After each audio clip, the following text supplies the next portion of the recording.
Hey guys, it's Rush, hope you're doing well, welcome back to the channel. This video today I'm covering the Thrustmaster eSwap control pad. I've had this pad for quite a while now, I haven't really used it and I was meant to make a video on it quite a while ago, so I'm glad to actually make the time to cover the Thrustmaster eSwap pad. I will be using this control pad and the eSwap fighting pack. So this will basically transform the controller into a 6-button pad, and you've also got what is like a circular D-pad. What I have noticed initially using it is this D-pad, the actual up, down, left, right D-pad. This is awful for fighting games. It registers the up, down, left, right, but pressing diagonals is very, very difficult. So this doesn't work at all. So this is a modular control pad, which means you can interchange certain parts. So let's do that now quickly.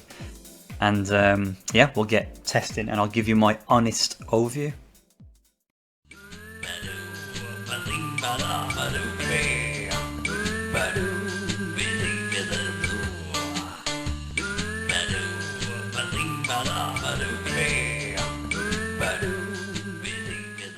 Okay, so we're ready to go. We've got the 6-button layout and I've changed the D-pad out for the circular D-pad. There are quite a few parts that are interchangeable on this control pad, so the grips are interchangeable. You actually get additional grips with the fight pack, but I don't really like this. I mean, it's supposed to be like a samurai sort of grip, I guess, like a sword, but it doesn't look. I personally don't think it looks as good. I think that the stock one looks better, so I'm not really interested in the other parts. I'm just interested in the 6-button layout and the D-pad. There's also triggers you can swap out as well, so you get these like longer triggers, so you can use that instead of the stock R2. I haven't tested this out. It might actually be better, I guess. It's not a necessity for me at least anyway, but that might be a cool addition. But that's all you get in the fight pack. So you get the grips, the 6-button, well, the additional buttons, the D-pad, and the longer R2 and L2. So that's all you get. Just talking about the pad itself, it's, you know, I mean, it is pretty pricey. I got the pad second-hand. It was brand new, but it was second-hand on eBay, so I got it a little cheaper than it is elsewhere. But yeah, the prices are pretty expensive for the pad alone. It's well over £100.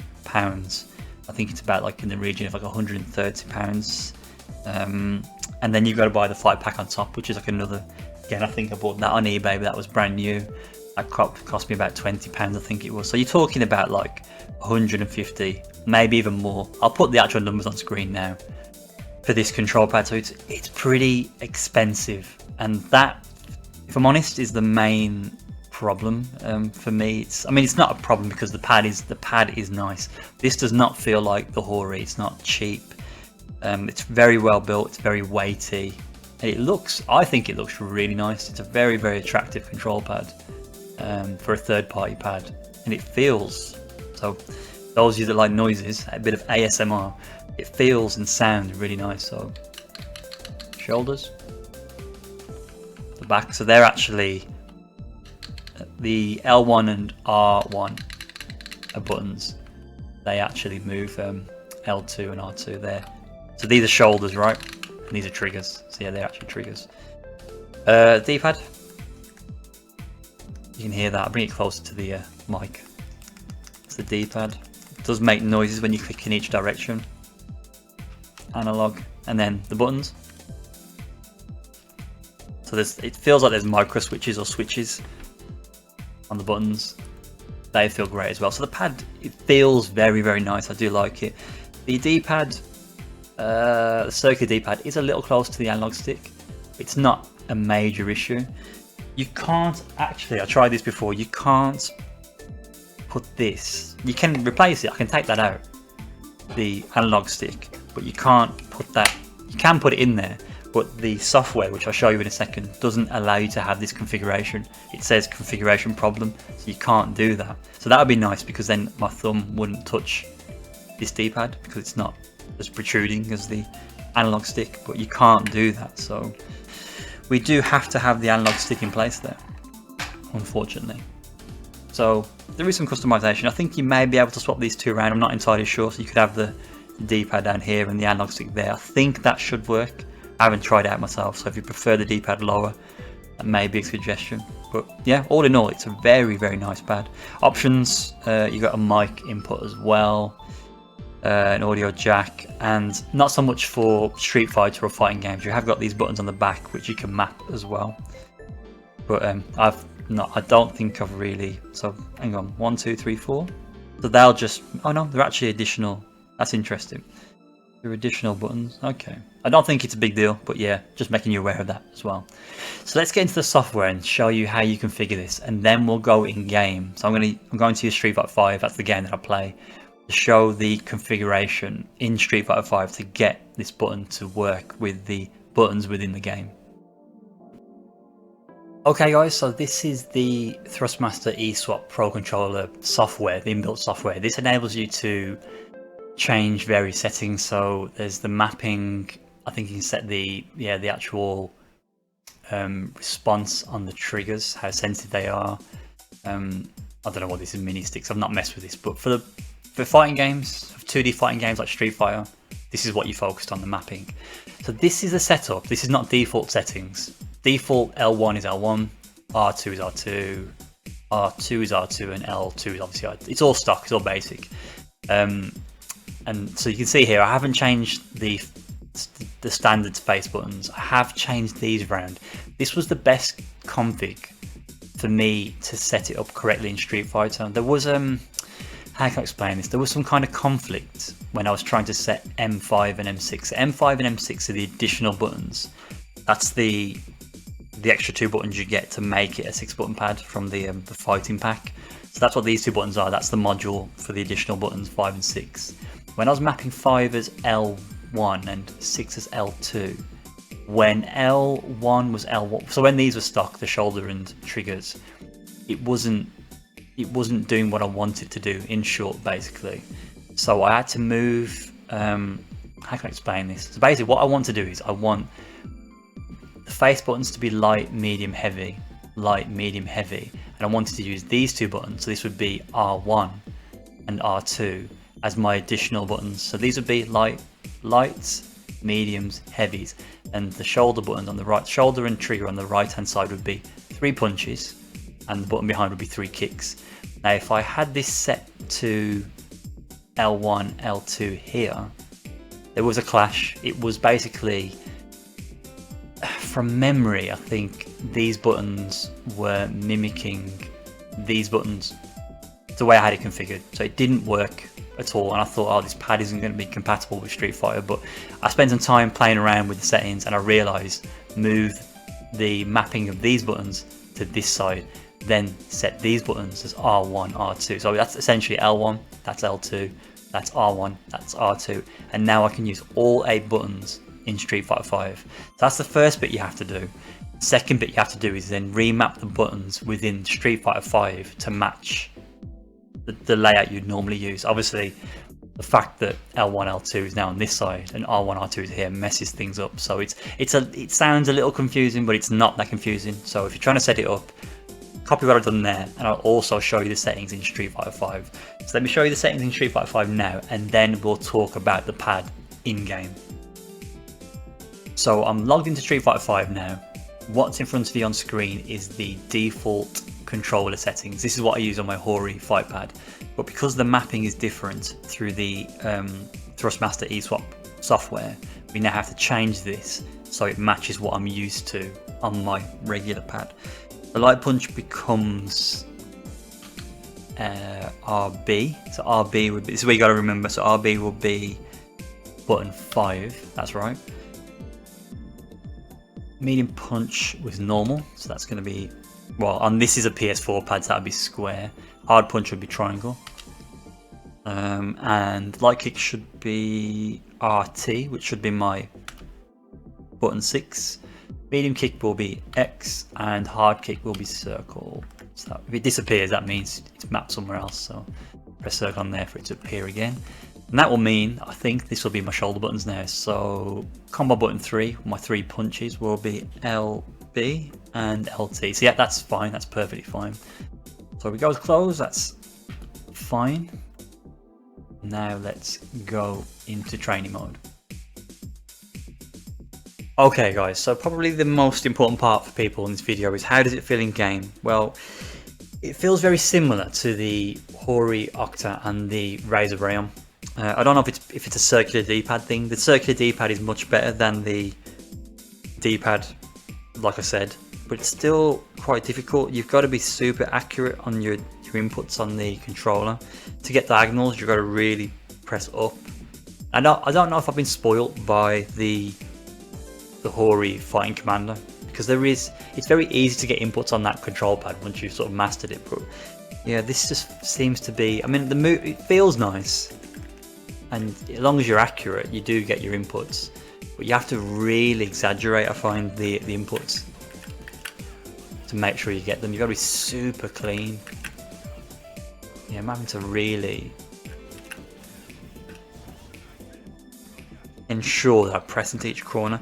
I don't know if it's the size of the D-pad perhaps compared to like the Hori Fighting Commander, I'm not sure, or is it to do with, like, again, how lenient the diagonals are on the Hori Fighting Commander compared to how unlenient, is that even a word, how strict you've got to press in terms of getting the corners and directions. I don't know, I'm not really too sure. So what I'm struggling to do with this pad is I am struggling to cancel the super. Cancel the super is the hardest one, I find.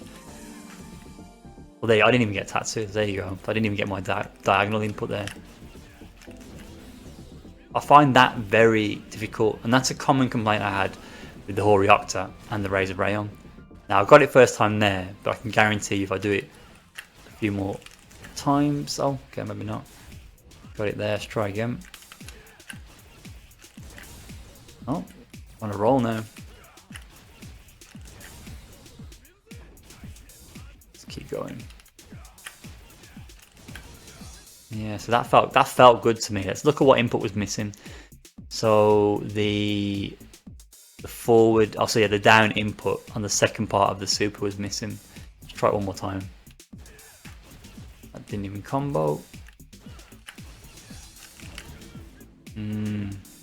I think with practice, building the muscle memory, it'd probably get easier. But it does feel like, again, like you've got to be super on it with the inputs. You've got to be like really, really clean. Now let's try another combo.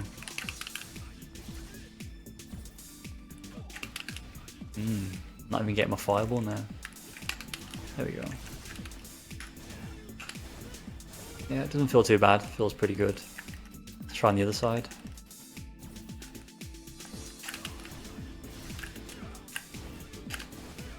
Yeah, it does feel good. I mean, if I was to compare this to the Hori Fighting Commander, I mean, you've got to compare price, right? So the price range, it's 3 times the price, potentially even more. I don't know how durable these pads are, so how long they'll last. Then, in terms of how it feels, I just think as much as I have a love-hate relationship with the Hori Fighting Commander, that is the best 6-button pad I've used ever. Every console I've played on, that's the best ever. This is probably better than the Hori. It's definitely better than the Hori Octa. It's on par with the Razor Rayon. I'd say it's probably marginally better, I feel.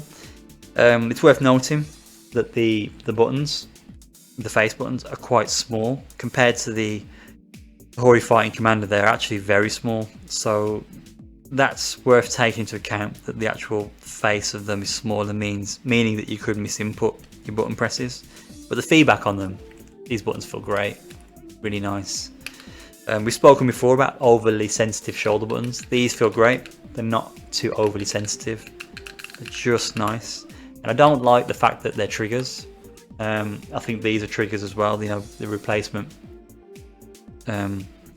L2 and R2, so they're triggers as well. Just have a longer face. So that's not great from a Fightpad perspective, but they work. They don't not function. The D-pad, like I said, yeah, the D-pad is the most important thing with the Fightpad, and this, if I was to rank them, Hori Fighting Commander, then probably this pad, then the Rayon, and then the Octa. And that's not taking into account other pads like the 8-bit do. than any other fight pads I've used in the past. The trying to think what's it called, and the Mad Cats. The reason why I don't include those pads is because they don't have the same layout. This is a 6-button pad, and I'm able to use shoulders as button 7, button 8. The straight 6-button pads with only 1 button each side is not comparable to these styles of control pad, so I don't really include them in these. For Street Fighter 5 we need 6 face buttons, and I think the optimal way to play is with your 3 punches here and your 3 kicks there. That is the best way to play Street Fighter 5 on a pad from a 6-button pad perspective, in my opinion. But yeah, I mean, will I be using this? I think you guys know the answer. No, I won't be. I'm very happy with the Hori Fighting Commander. Like I said, I have a love-hate relationship with it. That's predominantly because once you wear them in and then they go past the wearing stage where they start getting funky inputs, that's frustrating, and you have to replace the pads, and they're harder to find now. But other than that, I'm very happy with the Hori Fighting Commander. I have no reason to switch from that pad, and I can't see at the moment there being any other 6-button pad to rival it. So it's personal preference. It also depends on how much time you put into a pad. I bet you if you've used a pad like this for years and then you switch to the Hori Fighting Commander, you probably think the Hori Fighting Commander is terrible. But just in terms of my execution, my gameplay, and the price of the Hori Fighting Commander, the build of it, I always talk about the build of it. I mean, it's very cheaply built, but it's very well designed. Everything's perfect, so I like the D-pad on it. I like the size of the face buttons and the shoulders. So there's no triggers on the Hori Fighting Commander. They're all shoulders, and the size and button press, the feel of the shoulders is really good on the Hori Fighting Commander. So I'm glad I gave this a shot. Like I said, it falls into the same category as the Octa, the Rayon. So it's not for me, but if you've got money lying on the side, you've got access to your parents' credit card, debit card, don't recommend doing it, but give it a whirl, see what you think. You may have a better experience than I do, but it's not for me, and I don't really recommend it in comparison to the Hori Fighting Commander. But thanks for watching, hope that's been informative. Any questions or any queries, as always, regarding the controller and any other controller related queries, just give me a shout and I'll get back to you as soon as I can. Thanks again, hope you enjoyed that, and I'll catch you in a future video. Take care.